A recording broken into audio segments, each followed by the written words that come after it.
Greetings! This is Imaduck here with some poker. Here we are with Quack Poker episode, I don't know, 14, 15, something like that.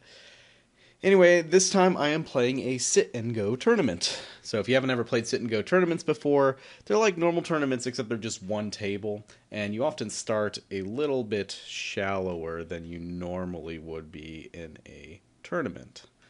But otherwise, they're about the same. You can see we start at about 50 big blinds. And, sorry, moving some things.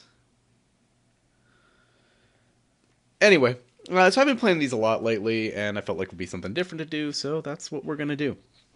The unfortunate side of these things, of course, is that they're full ring, and full ring poker is boring, of course, because you've got so many other players, you have to play a lot tighter, you have to sit here and wait. Also, since we're starting with 50 big blind, you need to be pretty protective of your stacks. Basically, with 50 big blinds, if you have two hands where you've barreled every flop, turn, and river, there's been a bet and you've called it, that's basically your whole stack. Or if a flop goes four-way, five-way, or whatever, there's a bet and some calls, then the pot is basically the size of your stack. So you've got to be pretty conservative, and you've just really got to pick your spots. And of course, we're playing lower stakes, it's only a $2 buy-in, so, there's going to be some worse players here, so we can kind of try to take advantage of that and just find good spots where we're comfortable, as opposed to looking for spots where, yeah, we're probably ahead on average, but there's still pretty high variance. This is especially true in these tournaments. They pay to the top three, and of course, it's all about just surviving this table and surviving long enough to do it. Once you get near the end of these tournaments, everybody's stack ends up being shallow, and there's a lot of shoves and a lot of power shifts and things. Yeah, it's. So what else to say? I mean, so yeah, like I said, we start at 50 big blinds deep, but that goes up pretty fast.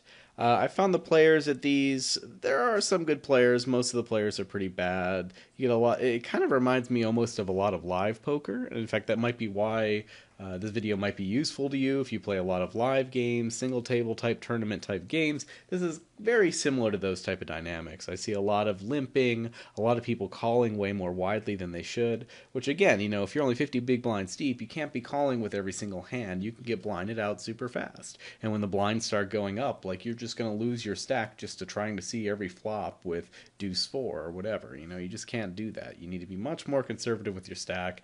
Just pick your spots, play nice and tight, bet when you have a good hand, and it's pretty easy to get it all in because your stacks are, relatively short. Our beer today is an awesome one I just discovered, which is Deschutes Fresh Squeezed IPA. So it's an IPA, which, typically you think of IPAs as that very hoppy, very bitter taste. But this one, they've really tried to emphasize the fruity flavors. And they even, they use hops specifically that are known for adding extra fruit flavors, which isn't something you usually think of with hops. But there are certain varieties that give you a very fruity flavor, and they even tell you on the bottle specifically that they don't actually put any fruit in here. Because if you taste this, I think a lot of people will taste it and think oh, did they add such and such fruit to it? But no, it's just part of it. I think if you're someone who doesn't really like hoppy beers, but you're kind of open to trying some, this is a great transitional one. I also think this is just an awesome summer IPA where you want something hoppy, but man, when it's 90 degrees and humid outside and everything else, you really, you don't want to drink some double, triple IPA that's just way over the top. I think this is an awesome choice. And I was really happy with it. I only have one bottle left because I love this beer so much after I got it. I've been drinking it like crazy. Very good stuff. All right. That's from Deschutes. I forget where they're at. Looks like Bend, Oregon. So there you go. Folks up north have nothing better to do but sitting up and think about good beers they can make. And I didn't watch that hand, and I should have, of course. But, beer, it's important. But so far we have easy decisions. We're way too early on to be doing anything with this hand. And again, this is a place where a lot of new players like to just limp here. But you're really just giving up a lot of chips. You can never really feel that great on a hand like Jack 7, because even if a Jack hits the board, you're not sure if it's the best hand. And if a 7 hits the board, like, what's the odds? Here we are in a 4, if we were in it, a 5-way pot. What are the odds that our 7's going to be the best hand, following the hand all the way through to the river on any given flop? You just can't feel good about it unless it comes down Jack Jack 7 or something like that. I mean, you could feel okay, you can bet for value, but like, look at this here. It's like, okay, well, we've got second pair. We want to bet to push out any hands because there's a lot of hands that could draw to better pairs than us. But at the same time, there's this ace here, and there's 5 players who all want to see a flop. What's the chances one of them has an ace? It's pretty high. And even if they don't have an ace, they can turn a king, they can turn a queen, they can turn a jack, and we're just in trouble. So you just don't want to. You don't want to burn money there. You just want to find your spots. Even a hand like ace 4, yeah, it's got an ace in it, but it's got a weak ace. If one of these guys raises you, there's 6 guys that act behind us. Any of them could raise us pre-flop, and we're really stuck in a pinch there because what kind of hands are they often raising with? Well, strong aces, and if it's not a strong ace, then a decent pocket pair. I mean, even pocket 7s is way ahead of us with a hand like ace 4. We have to hit our ace or we're in trouble. And then here, even on a flop like this, we're just not sure. If one of these guys called with an ace 6, we're screwed. We don't really know where we're at. So we're not going to make a ton of money on this hand because we're never going to want to get all of our chips in. So you want to be very careful in tournaments like this, when there's lots of players that act behind you, how much money you're putting in the pot, how many hands you're playing, and all that. And you really, tight is right. You just want to play good hands, play them aggressively, and if you've got the best hand, just bet and let people get their money in.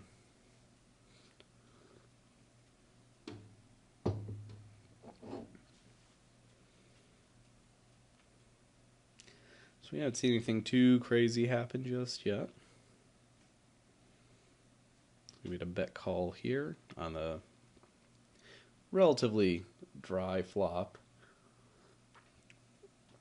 That ace is interesting because it went check on the turn, which you would think one of the players might do that with an ace, where it's just like, they're okay with going past the flop there.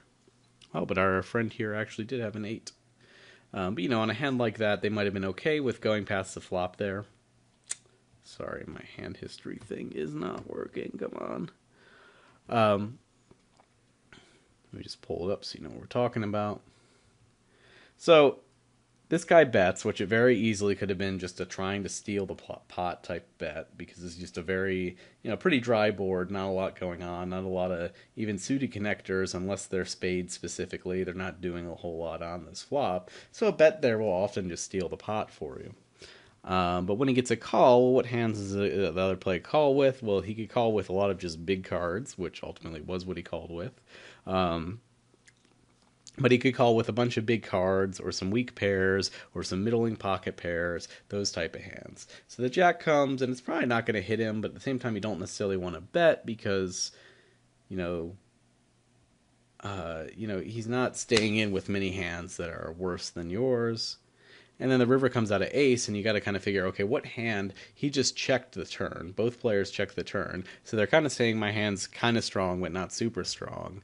So I don't want to, get a lot of chips in the pot here. So when that ace comes on the river, one of those potential strong, but not super strong hands is an ace that they've been kind of sitting on. Here we're getting a good enough price. I'll go ahead and call, but again, I don't feel great about it. It's a middling ace. Obviously our 6 here, we're not feeling great about it unless another 6 comes on the turn or something. So for now, I'm just going to check. If someone like min bets, I'll call, but if someone makes a large bet, I'm probably just going to fold, because whenever someone makes a large bet into 3 other players, they probably have something, and that something is probably better than bottom pair top kicker.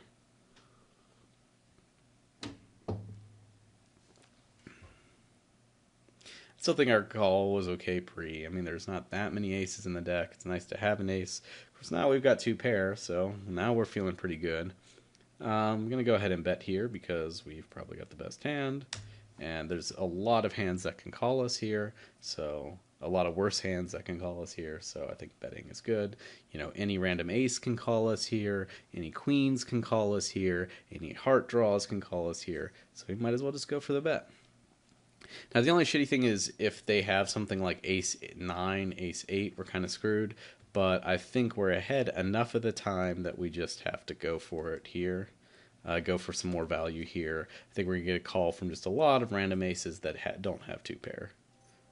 Okay, the guy had exactly ace 6, so kind of sucked, but hey, at the same time, didn't really lose anything. Got a few chips. What the heck? That made sense. I think all of our opponents' play made sense. He could have raised on the turn, but I don't think that makes a lot of sense since there still are a decent number of hands that are beating him there. I don't think a raise makes a whole lot of sense. And certainly, like, we could have just been bluffing there, so him just calling gives us the opportunity to bluff again. So I think our opponent played that hand very well. Was that Jacques? Yeah, Jacques Papier. Yeah.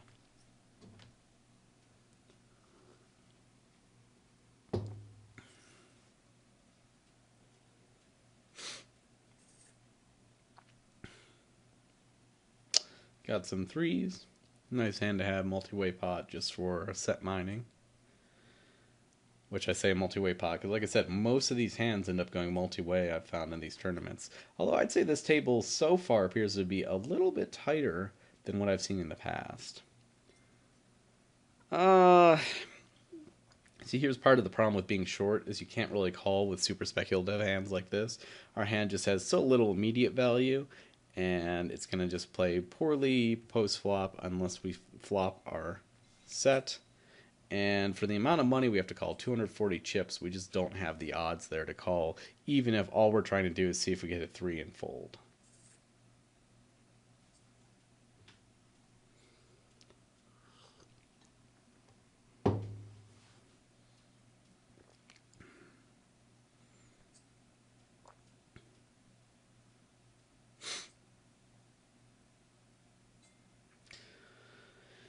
We could potentially raise here because these guys have been so tight. In fact, I don't mind that. These guys seem kind of the guys in the blind seem kind of tight and passive. The guy in the button we're a little more worried about, but we'll just see what happens. It's not a ton of chips we're throwing in the pot, and I think it was a decent chance something would happen, and we can still flop okay. This is an okay flop for us, but not great. I think we still have to put out a bet, but I'm going to make it relatively small so we're not spewing too many chips here. If one of these guys has an ace, we'll probably hear about it on the turn. I just don't want to let anybody sit around. I don't want both of these guys to stay in with just like King Queen or something like that, or King Jack or Jack 10 or whatever, or just a million of cards that can end up beating our 7. And occasionally we get called by a 6, occasionally we get called by flush draws, so it's not so bad. Not so bad to get a little bit of money there.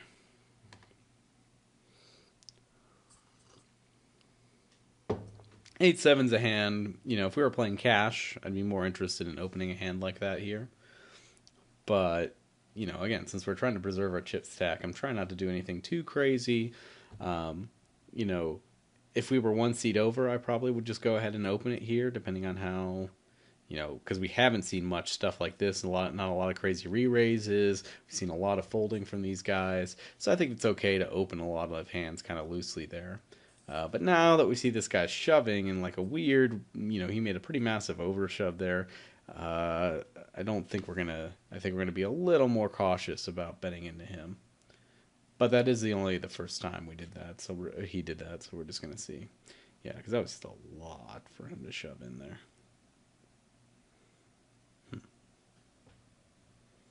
You're obviously just folding again. Same reason. Everything I've talked about. So I've been playing a lot of these. Not a lot. I've probably played about 15, and I'm up a little bit. I don't have the exact numbers in front of me right now, but I'm up a bit, and I don't know. They're kind of fun. When you don't have the time to sit 4 or 5 hours in a tournament, these are kind of a nice way to kind of play a mini tournament.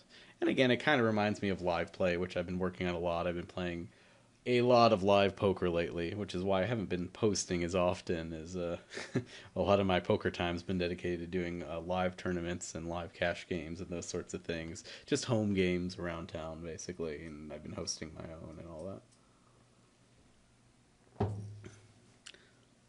So, very quick shove. These people got to be careful with their timing tells here. Gonna go ahead and fold here.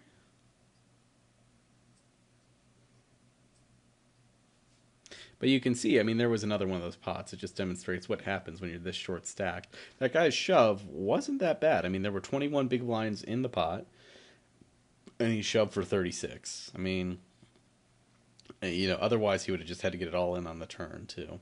I don't know what type of hand he had. He could have like an ace 10. He could have like a crappy jack.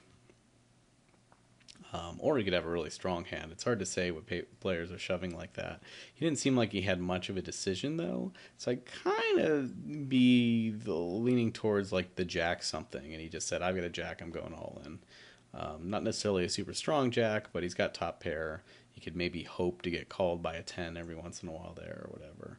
But again, if he'd called a little more slowly, then there would be some thinking to do. It's like, is he bluffing? Does he think there's a spot? Does he have some speculative draw here? Who knows? But when he just shoves instantly like that, it means his decision was just very, very quick. He didn't have much to think about.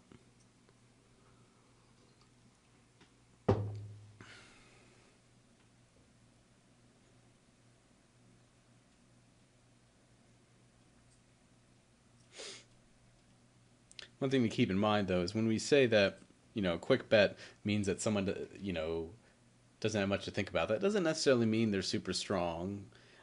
Sometimes that means, a player is just like, okay, you keep betting into me. I'm frustrated. I'm just going to raise whatever your next bet is really fast. And that's what they'll do. So, you just have to keep it in mind. That means, okay, that a very quick, bet, raise, or a very quick call just means they didn't have to think about very much. A very quick call can mean, oh, they just have some middling hand, or it can mean they have a really strong hand, but they're not a very aggressive player, so they're not going to bother raising you.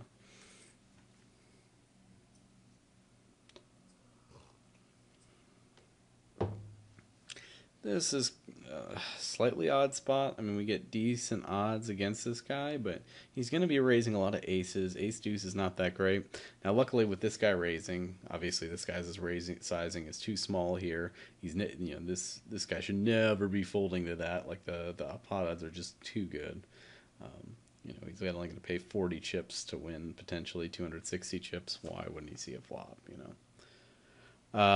But anyway, now that this guy's raised, we can easily get away from this hand. Especially a raise like that, where this guy's always calling. We do not want to go three-handed with ace deuce in the worst position.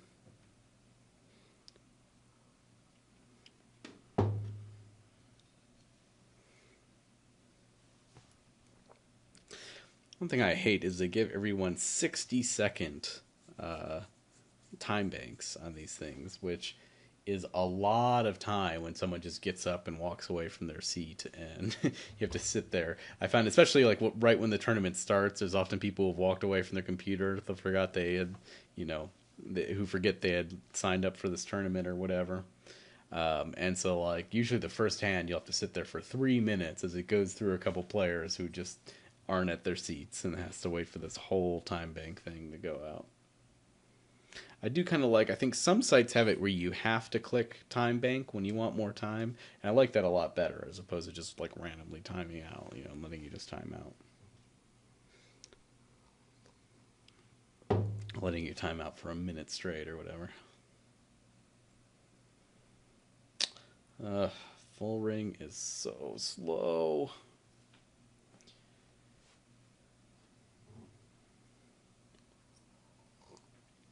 But yeah, I'm hosting some live games. If you happen to be in the Austin area, you should get in contact with me. And we've been doing some live games, some cash games, and some tournaments, and all that kind of good stuff. I did really well in the first cash game we had, and then I just kind of done lukewarm on all the other games. I think I've lost maybe a little in a couple of the other games, but not much. I mean, I'm still up overall for it, but Just haven't had any super good sessions yet, other than the first one. The first one I did pretty well. But yeah, if you ever want to play cash in Austin, shoot me a message.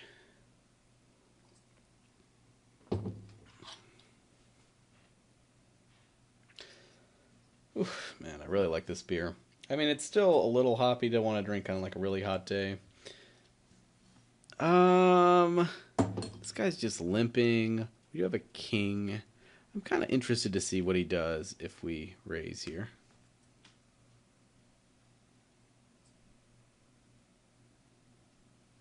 I don't think it can be that bad. This guy does raise on occasion, so his hand can't be super strong. And I'll bet on a flop like this, we can probably take it down unless he's somehow connected with this board.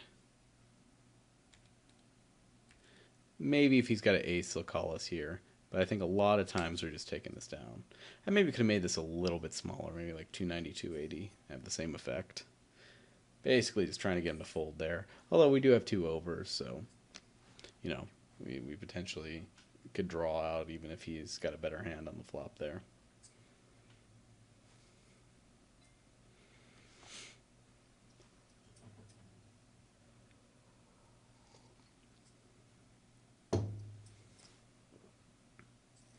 Getting some all-ins, gonna get some knockouts here, hopefully. This guy nails a 10.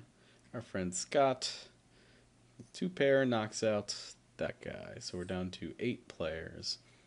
As always, you know, this is true in any tournament, and especially true with these types of tournaments.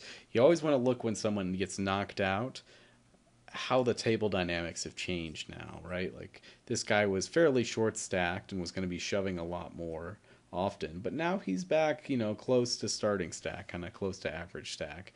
So, you know, you just kind of watch and see what people are.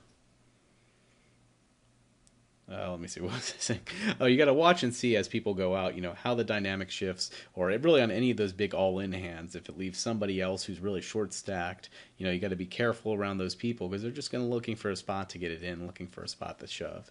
This guy's a little short, but probably not in the I need to shove every hand thing yet.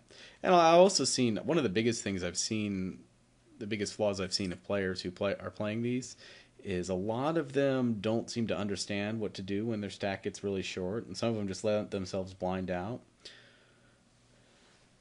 This is going to be a really sad laydown. I was excited about this hand, but again, for 300 big blinds, our hand is strong, but not the strongest. This guy has not been raising a whole lot at all. He mostly likes to limp.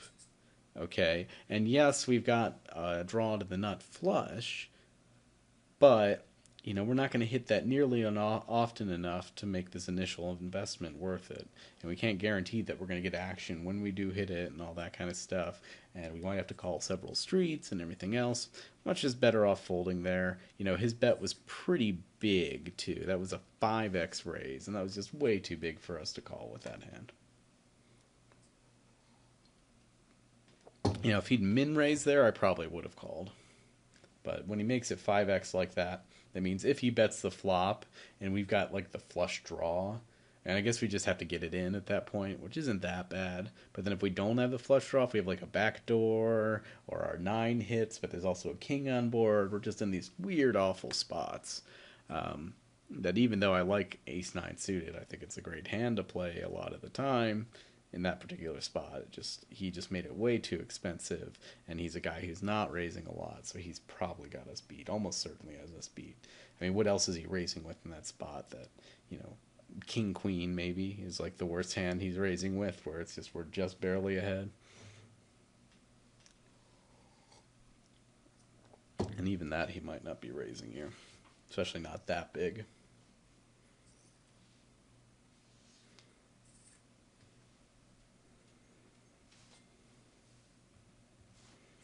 Too far out of position to play that hand.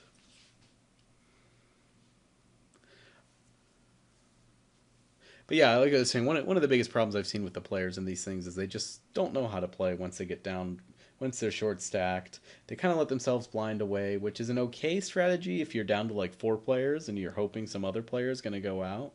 But a lot of times they're folding, a lot of times they're not being aggressive enough to where, if you want to win these things, if you want to get in the final, you need to get your stack in early enough before you're down to, three big blinds where you're just never going to, the odds of you doubling up enough to make it back into the tournament are very slim.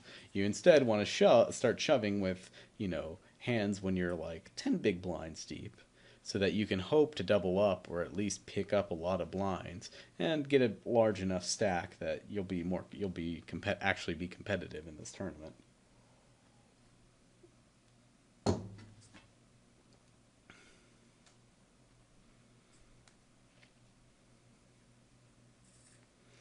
Got a king and a deuce in the small blind or in the big blind here.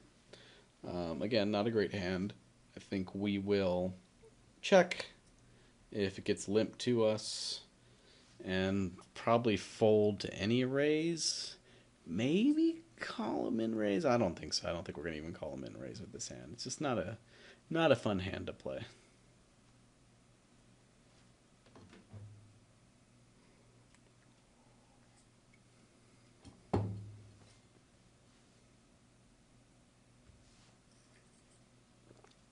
Nail bottom pair and a backdoor, horrible backdoor flush draw.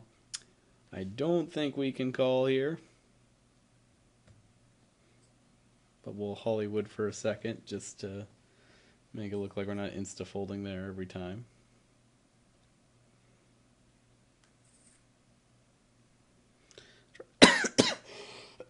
Excuse me. I'm trying to think, was that the guy? Did he do a big shove before? I know one of these players did a big shove earlier, but I don't remember. I think this guy might have done a big shove at one point too. But yeah, obviously that was a huge overbet shove. Guy just thought he had the best hand on the flop, I guess, and go with it. I mean, who knows? It's hard to say when people do those kind of bets. I think we can just see a flop here. I was thinking about 3-betting, but this guy's in too, and 3-betting just might not accomplish what we wanted to. Now here, I think we can actually take this down a decent number of times with a bet like 140. And if not, we have draws to better hands, or we can keep barreling here. But like, I think this guy is short enough that he's not going to call unless he actually has something. Obviously, this guy's shove means a lot of strength here. But I don't think this guy's calling unless he has something anyway. So I think we're happy with the fold now. We made our stab, and apparently it was in a very wrong spot. I believe Lily's here. Again, we haven't seen a lot of this kind of stuff. Yeah. And he nails the ace there and all that good stuff. Very nice.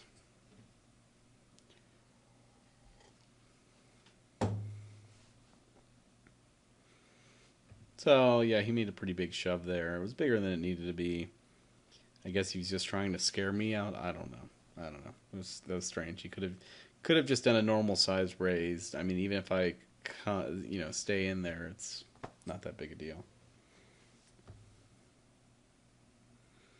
Now, were we right? The guy had ace deuce on this flop. So kind of weird that he stayed in. I guess he wanted, he did have a straight draw if he gets a 5 there.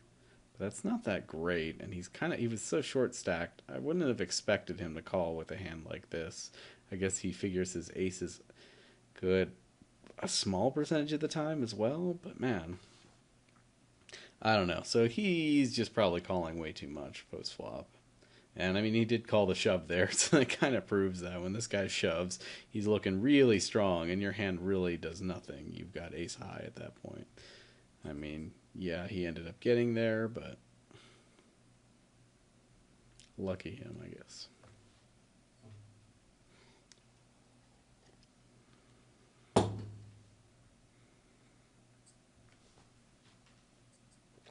So we'll keep that in mind later on. That guy's a bit stationy, calling a bit lights. I'm not going to try to make big bluffs into him or anything like that. Or even small bluffs, it seems. His fold C bet is 0, but it's only 0 out of 1.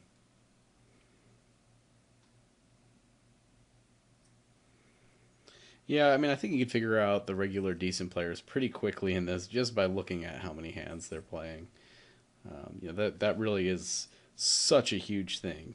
It's just your hand selection in these type of events. You just cannot afford to keep spewing with bad hands. Of course, sometimes you get lucky and you get there, like our friend K Moore did. But still, you can't be doing this limping stuff. You can't just bleed chips left and right.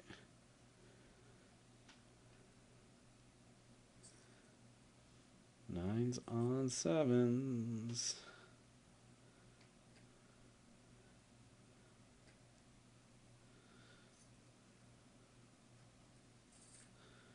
Easy fold.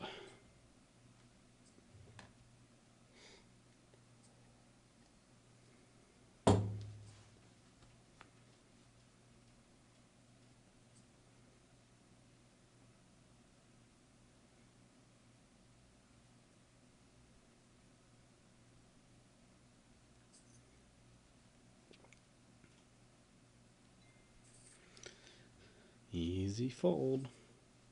So right now we're just plotting on track, just keeping it going. I think we're doing all right. You know, we're a little bit above average stack. Not the best spot to be, but we've got plenty of time to buy still. 22 big blinds. We're not super deep, but we can kind of wait out some of the action here and just find a good spot and take advantage of some of the mistakes our opponents are making. We do have a decent number of players that seem to be calling too much, and so we're just going to kind of wait for our hand to come in. And in the meantime, we're going to try to avoid as many attacks as possible. No one seems super aggressive. No one seems super bluffy. So we kind of know when our opponents are really betting, they've probably got a good hand.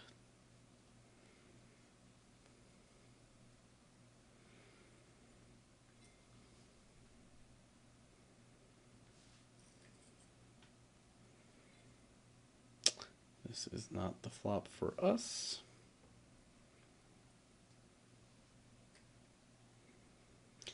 Actually, don't always hate betting into flops like this if it was maybe three-handed, just because how often do our opponents have aces or kings at this point? Pretty rarely. Like if they're just limping pre, even if they have an ace or a king, it's not going to be a very strong one. They're not going to feel great about it. So you can often win by barreling those. But when there's three players I'm betting into, it seems like somebody's got to have something. This guy paired his six at some point. Good for him.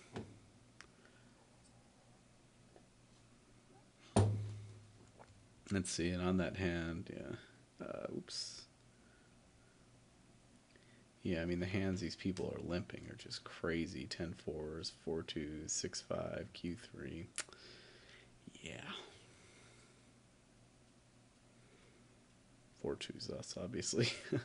But we just checked, so we have our excuse. What's theirs? Alrighty. Finally have a playable hand. We'll call most bets here. We'll probably attack most limps here. And we'll probably raise if folded to.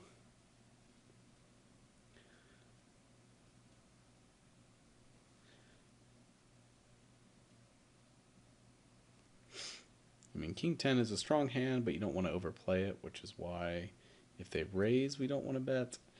If this exact thing happens, we have to fold.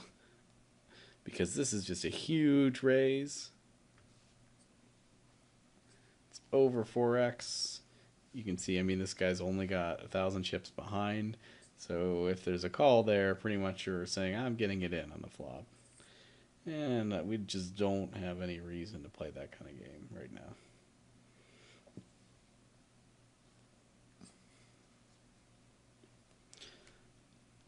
If it folds to us, I think we'll bet, but otherwise we're folding.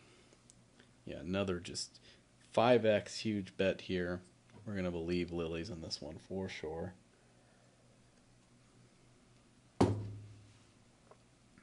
Bet sizing is just way too big. I mean, sometimes it works. Sometimes you take advantage of your players who just aren't paying attention to the size. But at this point, 400, a lot of players don't understand your bets should be relative to the size of the big blind when you're doing it pre-flop. But almost every player knows like, oh, that's a third of my stack. That's a lot of chips. I don't want to, call that with a crappy hand. So it's one thing if you're super deep stacked and you're making it 5 or 6x and you've got opponents who just aren't paying attention and start calling off those with anything. But it's a whole other thing when you're shallow and people are like, oh, okay, that's basically my whole stack. Almost every player kind of recognizes when they're putting in huge, huge chunks of their stack like that. This is an okay hand. I think, again, we can attack lilies. We've seen him call sometimes and fold sometimes in this spot, but I think we're definitely ahead. Like, I don't think he's limping ace jack here that often. So I think we're ahead of him most of the time. And that means we want to get more money in. This is a really gross spot. What is he like check call shoving with here? This is an incredibly gross spot. Our hand is just on the boundary where we just have to fold it. Man, that's really close, though. I could see just getting it in. And in fact, maybe we have the pot odds there just to get it in. But man, that's weird. I just don't know what that player is doing there. I feel like every time that player is shoved, he's had it and had it in a big way. So I don't feel like messing with that.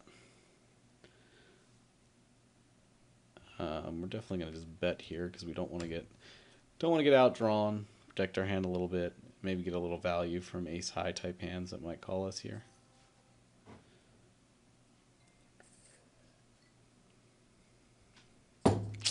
That's a shame. Yeah, I don't know what to think about that spot. But I mean, that's a spot still where like even I mean, maybe sometime he's got a hand as weak as like ace 9, ace 8 he's doing that with. I don't think so. I think ace 9, ace 8 he just wants to see a flop.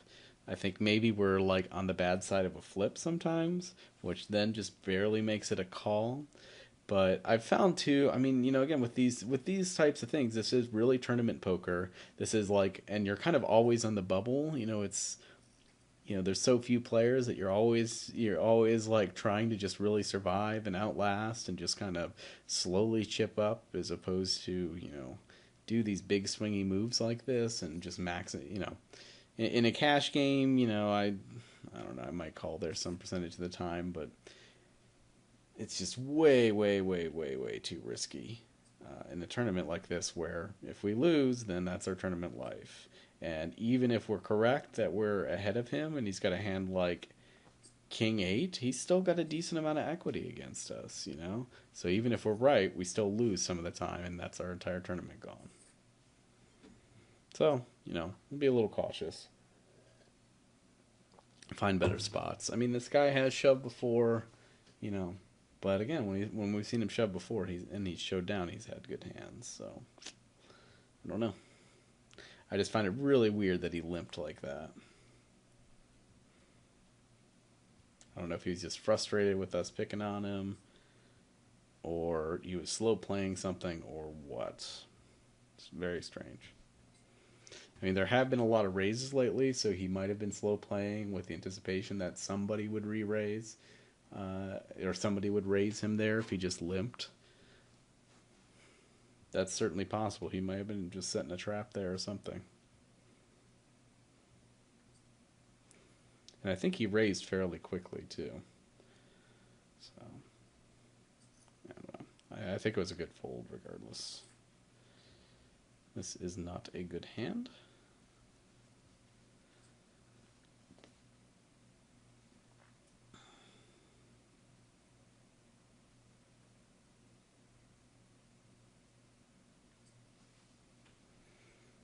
Yeah, a lot of these people are making very big raises pre-flop here, which means we're going to see a lot of swingy chip action pretty soon, especially if people are calling these, or raising as we're seeing here.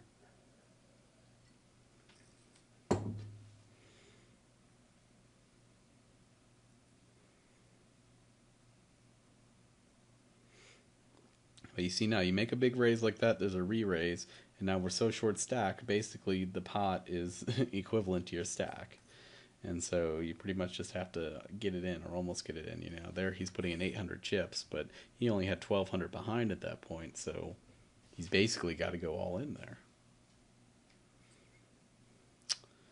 We've got a Q and a 3, which means we are folding very quickly. And this guy's actually been playing, I mean, if you just look at his stats, he looks like he's been playing fairly tight.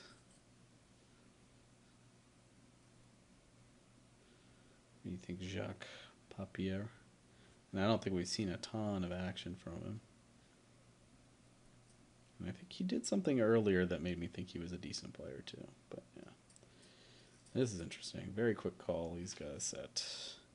Set versus 2 pair. Pretty good. Pretty good for our friend Jacques there. Which is a shame because, like I said, I think he's one of the better players. How did he play that hand exactly? Let's kind of take a look at that.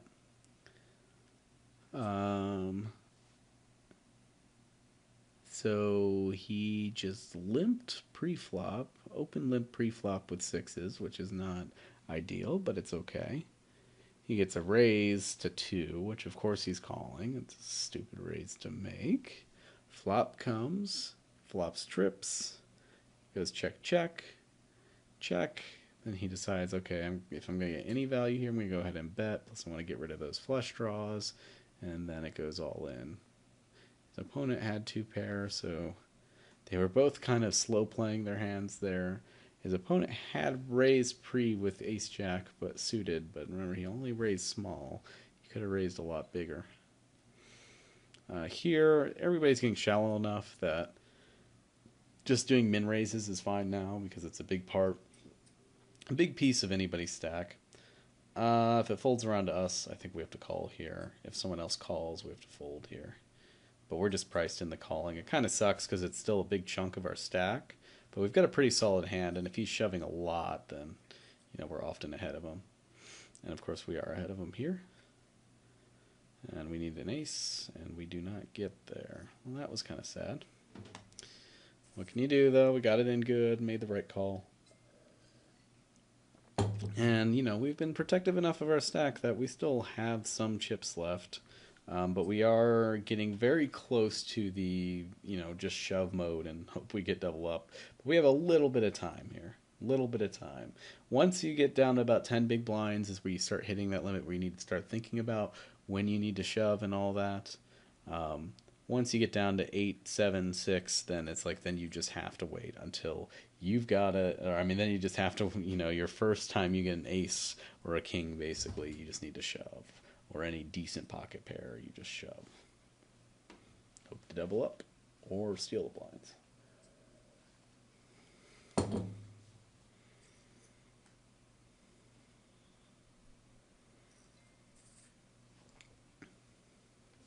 Basically, as our stack is now, we have a little time to wait. We're not going to be calling a lot of hands, and if we get a decent hand, we're going to shove, but we don't have to immediately shove the first hand we see.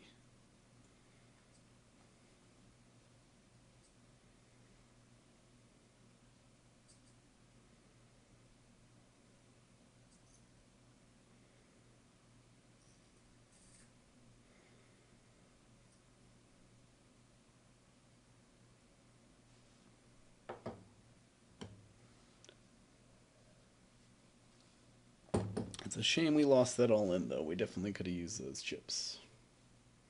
It would have been a lot better spot.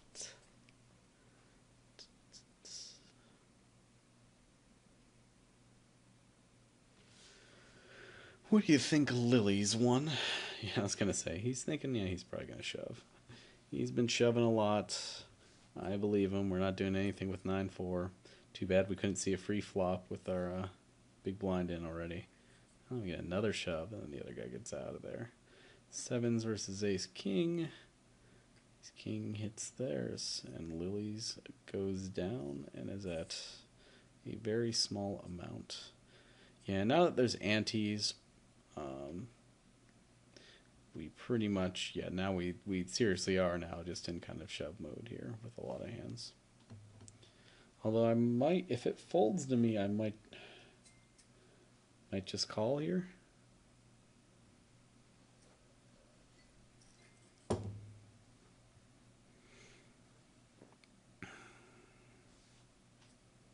This is a risky bet. I'm not crazy about it, but we're gonna win the side pot, or well, or win our side pot here at least. So we actually netted a few chips, even though we lost there, but that was because he was so short.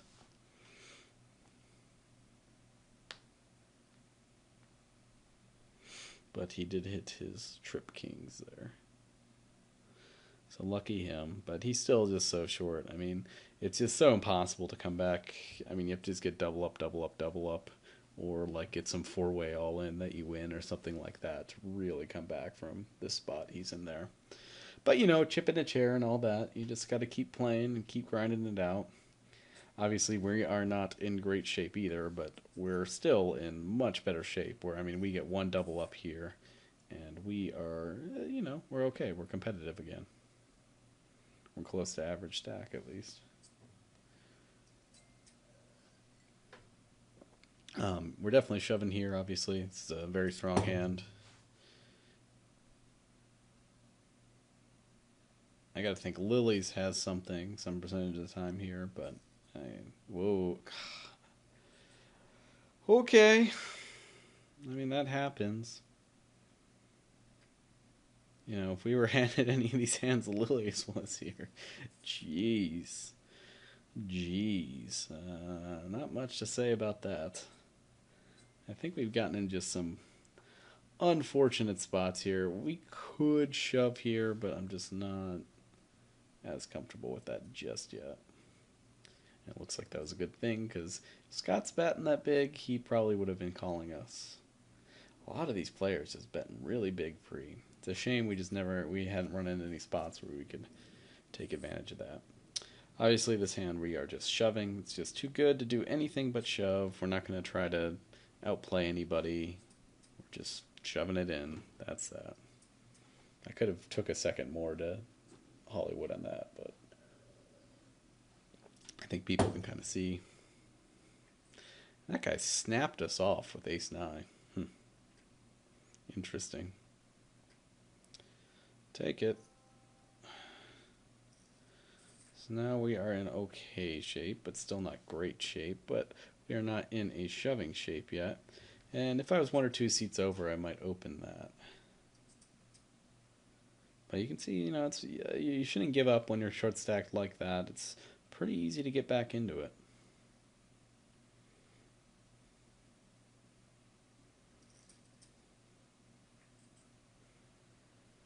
Kings look like they have it. Lily's is still going on after I was telling you guys, oh, it's impossible to come back from this. No, I did not say actually impossible, but it is hard to come back. Ace-9. This is like very close. I think it might be a mistake to raise this here, but I kind of want to see. I think Lily's is folding a lot. I think some of these shorter stacks are folding a decent amount of the time. Here, we've got the best hand a good percentage of the time. We might as well bet a little here. Look at that. Scooping up some more chips. Moving ahead of the average and all that. So we're doing okay. Here, it's not worth burning a big blind to see a flop with 8 deuce. Sorry to say. Even though we get very good prices on this, I think we're just a little too short. Don't want to be speculative with hands like this. Now we're just getting an insane price on this, and I still don't think it's worth it, and the flop is going to come down 8 deuce deuce, right? Now there is an 8, but see, this is the problem though. Like, we would have no idea where we are on this flop. I mean, it's 4-way. We've got a decent hand. We've got second pair, but we've got the worst kicker, so they could even just have better 8s than us, and they're destroying us. Like, yeah, and then like this guy shoves. Like, you have to fold here. Like, I don't know.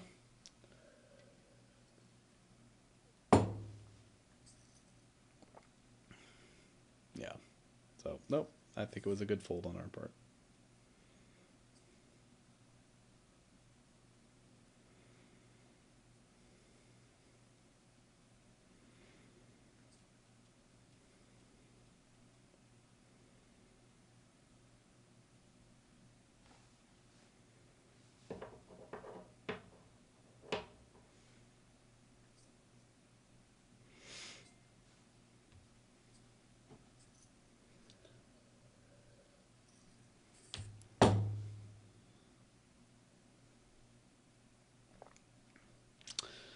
Alright, here we are with a 7-9. If it folds to us on the button, will raise this, I think. It's not a great hand, but it's an okay hand, and we can steal the blinds here. You know, in order to stay alive, we need to be just taking the blinds down every once in a while. And that requires putting a few chips in. And, you know, it's not the worst hand. We can see some flops. We've got position. I think it's a fine hand to go ahead and bet there. The two guys in the blinds have not been particularly loose, so we don't have to worry about them just always calling us and putting us in weird spots on flops, you know. Let's see, we are down to 7 players, it looks like, so we still got a ways to go before we're in the money. But, you know, we're chipping up.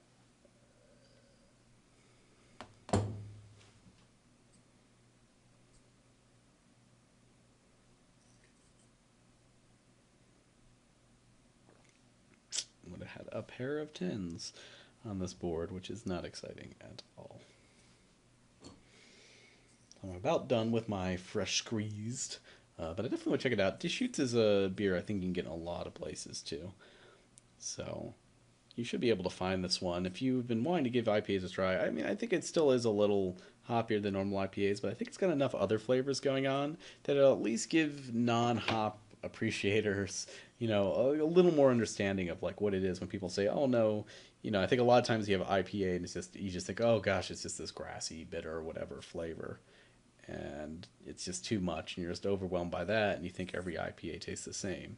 And I think this beer really demonstrates no, there are actually subtle things going on in the hops that can make them taste particularly different based on what type of hops they use. So definitely a beer to check out. Fresh squeezed IPA. Yeah, and I've been thinking of making an IPA, and I think this is exactly the type of IPA I'd like to make. Just home brewing, obviously. I'm gonna fold. Ugh. We actually have a second beer this time because, like I said, this was my last bottle of that. This is from Real Ale Brewing. It's their 4 Squared. So if you ever had Fireman's 4, um, it's an ale from Real Ale. It's just a nice, very simple beer, nice, crisp, clean. Kind of reminds me of a lager. It's just very simple, plain, but it's all right. But I'm not crazy about it. But then they took that same beer and they added just a little bit of hops to it to just give it a little more character, a little more flavor. Not nearly as hoppy as our IPA over here, just something with a little more character. And that's what they came up with a 4 Squared. It also comes in cans, which is super nice if you're doing lots of things by the pool or floating down the river or whatever. Ooh, Queen King won that against Ace King. Lucky him. Poor Ray Ray. Shoved in with Ace King in like the best spot. Alright. And we are going to check with this hand. So we got a gut shot. Don't know what we're going to do with it yet. I guess we're just going to check and try to see a free card. But it looks like our wish for a free card will not be granted. I don't know how often this guy is bluffing here. I'm just going to fold. I think we could maybe try and go for the draw there. But we don't really have great odds for it. But I also think some amount of the time we can just steal there and take down that pot. Like, if we call on that flop, sometimes we make our straight on the turn or the river. Sometimes we don't. But we can still bluff him off the hand because he just kind of gives up after that. Sometimes. I'm going to go ahead and call again. It's not a great hand, but we're only putting in half a big blind, and there's all this other stuff going on. We go ahead and flop a straight, so I think we're doing okay. Go ahead and check here.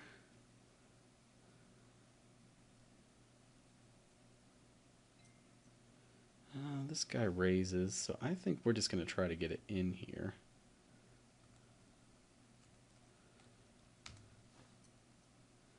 Considering we do have the nuts. There's a flush draw out there. He might want to play that. He might have 2 pair. He might have a pair. I'm guessing he just had a pair if he just did that. So maybe we could have gotten more money of him down the road, But with this guy betting and this guy raising, there's a decent chance one of them has a hand that they just want to go with. And I feel like just getting it in there is our best bet. But it's possible you could argue that, we're not going to get outdrawn that often, which is probably true. So maybe it's okay there to just not get it all in, to just call or whatever. But I was okay with betting there. And we're getting some shoves from Ray Ray. Ray Ray's got an 8-9, but he is not going to win this hand, I don't think. Looking even less likely. No. Sorry, Ray Ray. Yeah, I mean, he got brutalized in that ace-king versus king-queen hand. But what are you going to do?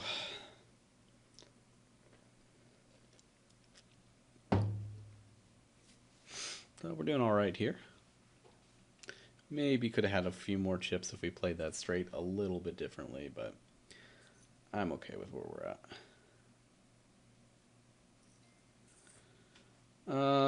Could potentially raise here, hoping to take down the blinds, but I think I'm just going to fold. We're a little short, protect our stack, etc. Rudy going in for a big old bet. Again, I mean, a lot of people just making huge bets here. There's not a lot of reason to do that. They haven't been getting called very much. So if you actually have a strong hand when you're making these big bets, which is kind of what it looks like, you're doing yourself a disservice because you're not getting people to call with worse hands. So you're just, okay, you're just guaranteeing you take down the blinds pretty much or get called by a much better hand. Min raise, we're in position, and there's blinds in there. We pretty much have to call, even though I'm not crazy about what that raise means. Very quick shove. We've seen this guy make several very quick shoves. I imagine he has it. I'm going to pretend like we're agonizing over this, but we don't.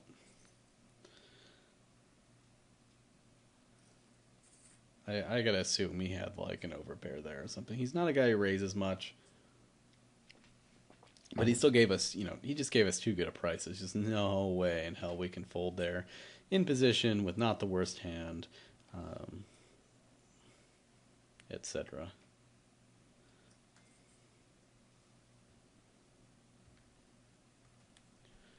I think this guy's folding a decent bit post flop. Makes a very quick raise. I think we'll just let it go. Not sure what all that means. We're going to keep an eye on this guy a little bit more. I haven't been paying enough attention to what exactly he's been doing. Been distracted, talking about beer, talking to you folks. But, so we'll keep an eye on this guy a little bit more because he's definitely attacked us a bit more. He seems like a decent player. Although, I mean, again, one thing is that he's not keeping track of his timing tells, so he can't be... He does have some flaws in what he's doing, but anyway. But that doesn't mean most of what he's doing isn't correct still. He's got a good VPIP versus preflop raise type thing. And so on. I'm okay with the raise here. I don't think this guy's going to try to get ugly too often. We've got an okay hand if we get a call. Scott's folding a lot here, although he's thinking about it. He's thinking about call. Okay. So, I mean, he's the one guy that we'd prefer not to be the one who calls us, but this is kind of a weird spot. But if he just, click back shoves, I think we just have to go with it. Though I'm not going to feel good about it at all if he does.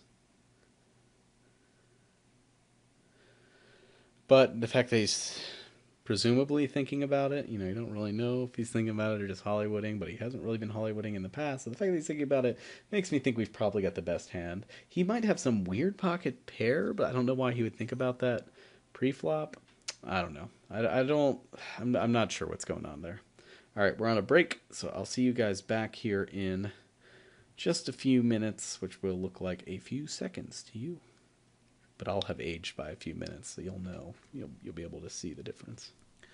Hello! One of the cool things that they give you when you go on break in this software is it has that checkbox that says "I'm ready" or whatever. And so, I guess if everybody checks the "I'm ready" box, they'll just end the break already, which is very nice. Because especially, I mean, they give you like 4 minute breaks, but even if you want to get up and stretch and go to the bathroom, it probably doesn't even take that full 4 minutes. And I've never seen it work in a big tournament, but definitely on these, small table, these type of things, a lot of people don't really want to break. They just want to keep things moving or whatever. I'm going to go ahead and raise here.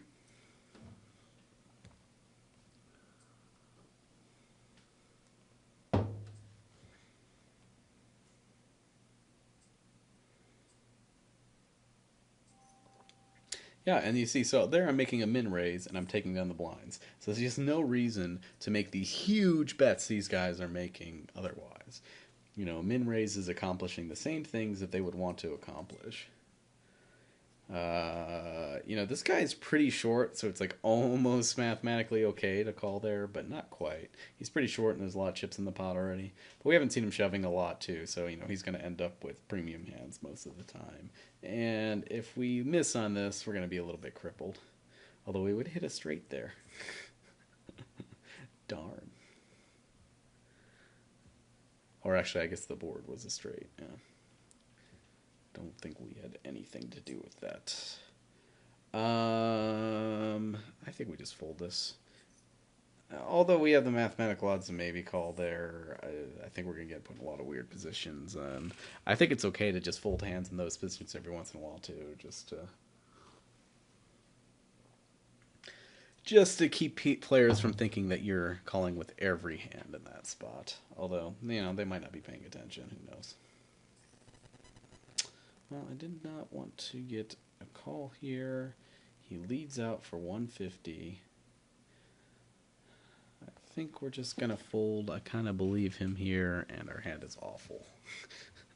And it's like, it's either believe him or try to get really aggressive. And, I don't know, there's just a lot of weird spots where we won't know where we're at.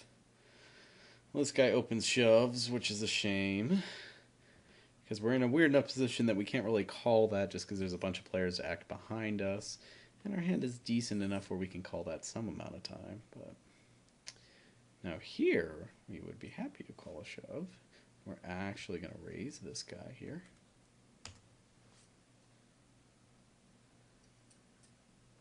Getting very quick all in. And of course we're going to call. And we are in pretty good shape. That hasn't stopped some of our previous opponents from beating us. But we've had decent runs. We've had pretty fair runs, really, in these all-ins. Less fair has been some of the hands our opponents have shown up with. So here we are dragging our way back. We're almost in second place, and we're down to about 5 players. So here, what you're going to see, and this is one of the more annoying things about these, is the short stacks tend to get really tight in these positions. I think here, this guy is a little too short. He knows he can't wait out Jock here. So, and well, he's got aces. Never mind.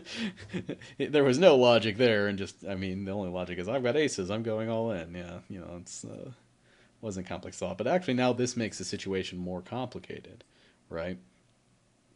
Because we have these 2 players here, and they know we're getting pretty close to the bubble, and so neither of them wants to go out here. And so they're probably going to play pretty passively, pretty afraid to stick their stack in, because they know there's a decent chance they can just sit here and blind out, and a couple players will go out and they'll be in the money. What that means is we can kind of pick on them a bit and plan on them folding a lot of hands and try to attack them so that we can just steal a bunch of blinds and continue to chip up so that by the end of this we will have lots of chips and have a good shot at winning this. That's going to be our strategy at least. Definitely betting here.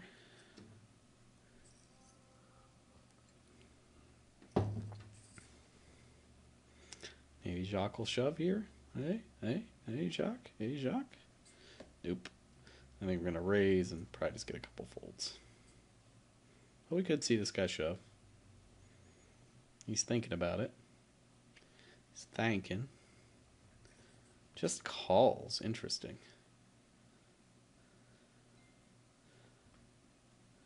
Does it look most bluffy if I think we just check here.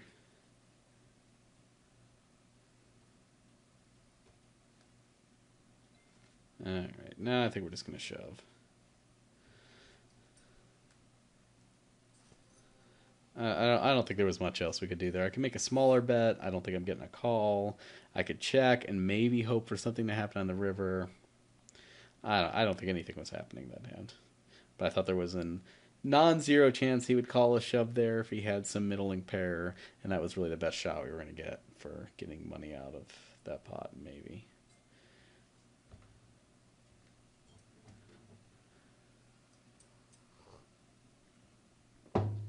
We got a way overbet shove. I mean, obviously, if he was shoving into just these two guys, that would probably be fine. But shoving into me as well makes no sense whatsoever. Yeah, you had a better hand than me. Good job.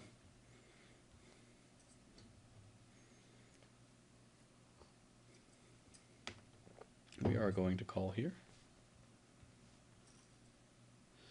Not a great spot for us, but we can hit an ace or like a... Okay, we got a straight. I was going to say we're a 10, and that worked for us. Well, we did suck out a little. Sorry, bro. So now we're going to see Jacques and Lily's play very tight, usually. And this can go on for a while. But but they're still going to shove very good hands, obviously. So he probably has a very good hand, but I'm just making some assumptions here. We're going to be betting a lot, so we obviously should be raising with our good hands, but still doing our standard min raise. What do you think, Jacques? Nope. I think we can raise again, because again, I don't think Jacques or Lily's want to get too nasty here. But we'll see how wrong I am. This is actually really close. 822 to 116. Maybe mathematically it's correct, but I'm not 100% sure on that. That's probably where my game is slightly a bit weak, is to know the exact odds on that, if that works out okay. But, wow. So everything I said about Jock and Lily's just sitting back seems to be untrue. But they might have just hit a couple of good hands. I think we can actually raise here and get him to fold a decent amount of time.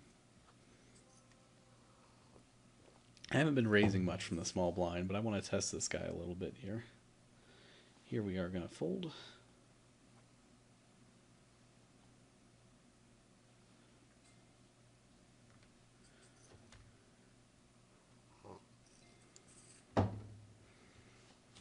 We'll fold again.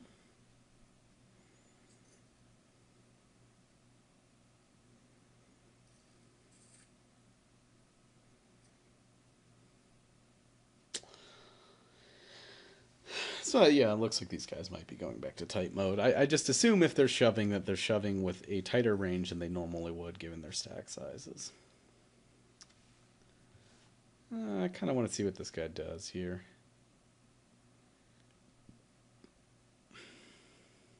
I don't know how often he's bluffing. If he makes a small bet, it's a medium-sized bet. Man, I think we're going to make one call here and just see. I'm just interested to see what this guy does, because we haven't gone very deep in hands with this guy too often. So he's got a hand like 9-jack or something? I don't know. I don't know, but we're going to go ahead and fold here. Yeah, so I don't know if we learned anything there. I was more just trying to learn something. I know it was kind of an expensive thing to pay, but yeah. I guess we just reshove here. And we are in good... We were in pretty good shape.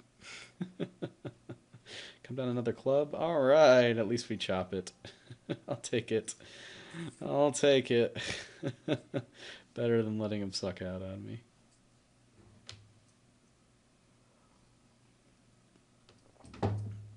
I want to see the Scott guy go down, actually, because I think he's decent. Though I think actually all the players left are decent. These are probably the best players at the table are all the ones left, I think.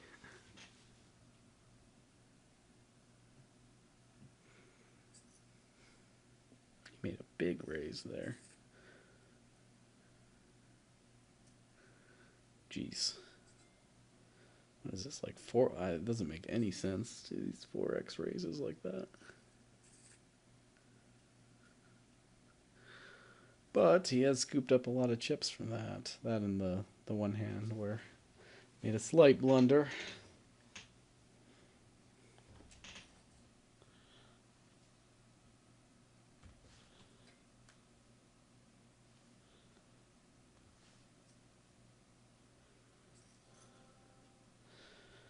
I don't know if the bet on the turn there was even worth it.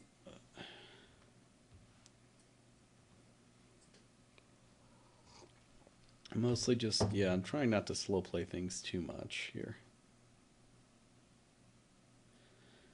But maybe we need to get a little more high level with our play if these players are better.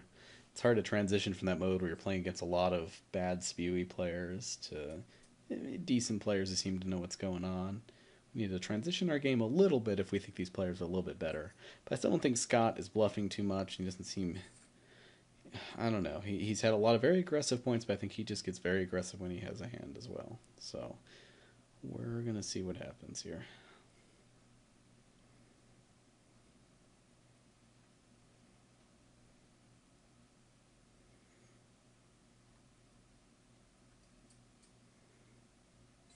Thinks about it and then all-ins. We're going to think like we're thinking about it for a few seconds, and then we'll fold. Good to do a little bit of Hollywooding there just to kind of balance things out, but you don't want to go too long. It's just a little rude to just go too long every time. We want to see some hands. We want to play some poker. Ah, yeah, you can just have it, buddy.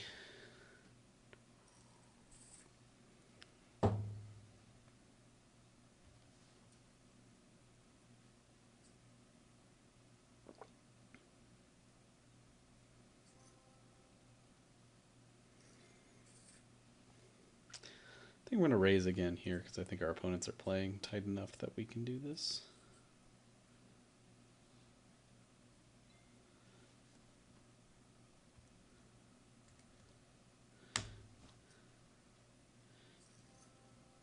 Yeah, that was a expensive play for our opponent there. He was a little too short to just call there with just anything. I don't know what he had, but he's pretty much in shove or fold mode. This is an interesting spot, I think, against some opponents. A lot of opponents you should just be calling here with any ace, but against this opponent in particular who hasn't been shoving enough and is in this bubble position, I just really think he has it there most of the time. Oh, and this is going to be a painful fold if we fold here. Oh, this is going to be so painful if we fold here, but it's going to be painful if we call and we lose here. This is really close, but I think we are going to get so many chips just by doing our normal raises here that I don't think there's any reason to. Maybe these guys are shoving enough now. I just don't feel like they've been shoving enough to where this made sense, but now maybe they both feel like they're short enough that they need to be shoving a lot. All right, all right, all right. So maybe I should have called one or both of those all-ins. I don't know.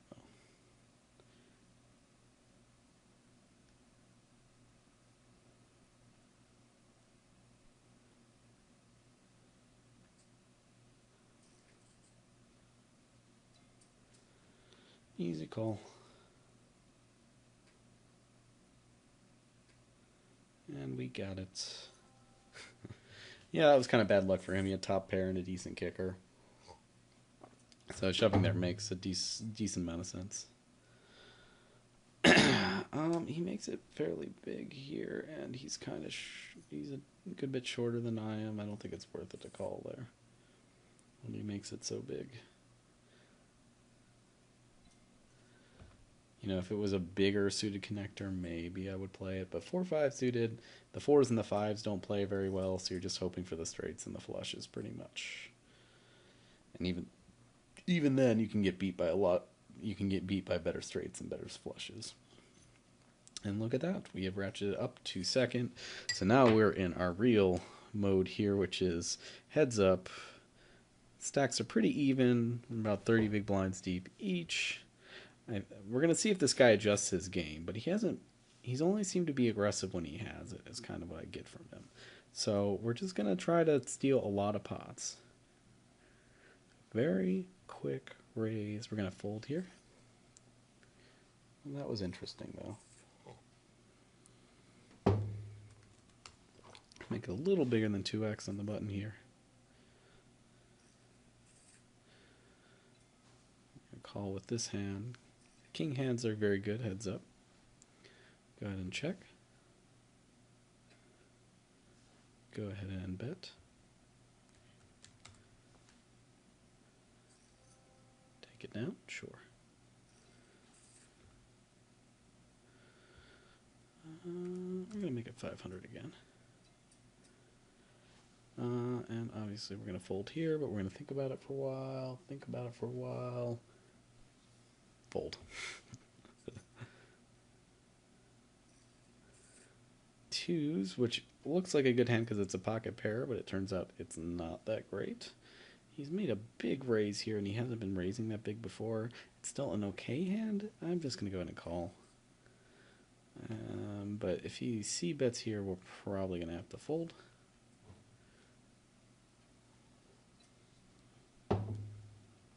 Especially when he c-bets pot. Like, this is way too big. It's way too big, dude. Alright, I believe you. You got a good hand. You don't need to smack me around in the face with it.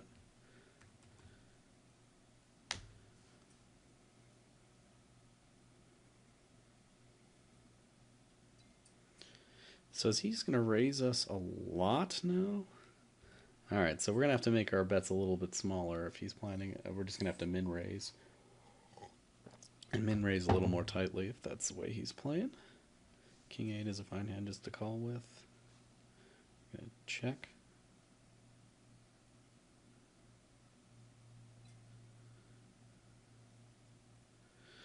Gonna fold. I don't know. I just don't have a good read on this guy. I don't know why. He's kind of just confused me with his play, because sometimes he does these like really big crazy bet things, and sometimes he does not. I don't know. Okay. I just can't tell what's up with him.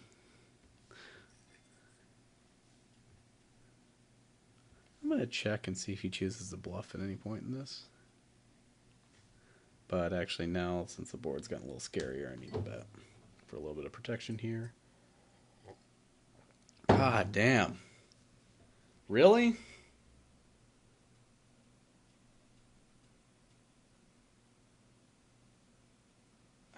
Jeez.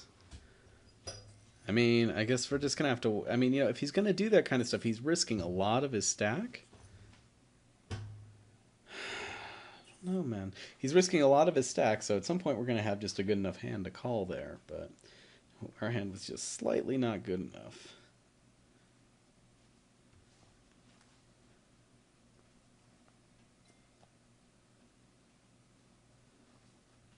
You got it. I don't know. I mean, I feel like he's just had better hands here so far. Let's see what happens when I just call here.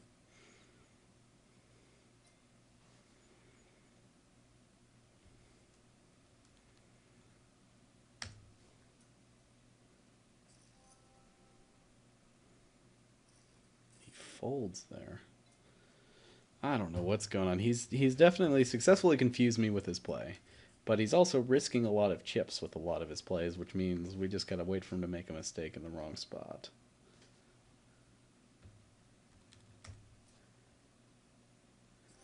Okay. But I think we can scare him off hands with smaller bets, and I think we're gonna try to keep with that.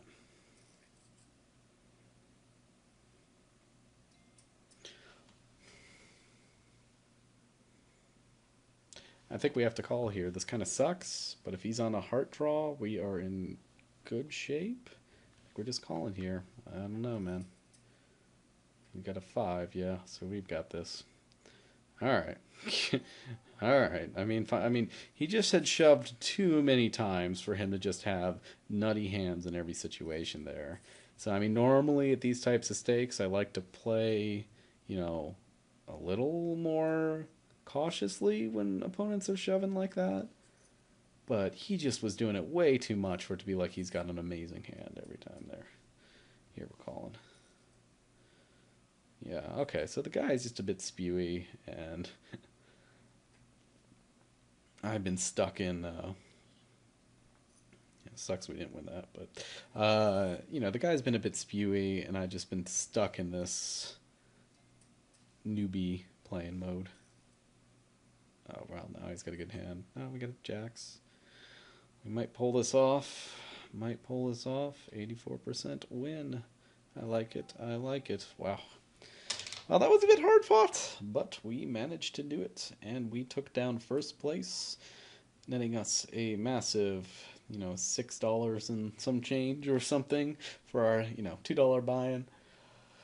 Ah, well, thanks for watching. It's always nice to win one of these on camera, since I think normally I do worse on camera than otherwise. This was a very fast one, too. I've done some of these things that have lasted close to 2 hours, so this went pretty fast. That opponent, man, I just had weird reads on him, but that's ultimately what happens when you play these weird, crazy, spewy, aggressive styles where you're shoving all your chips in the stack. At one point, you're just going to shove them all in at the wrong spot, and you're going to lose, So even though, you could, in theory, shove all in pre-flop every single hand, and most of the time, you're going to win all the chips pre-flop. But every once in a while, someone's going to have aces and they're going to destroy you, or kings, or whatever, or some good enough hand to call you.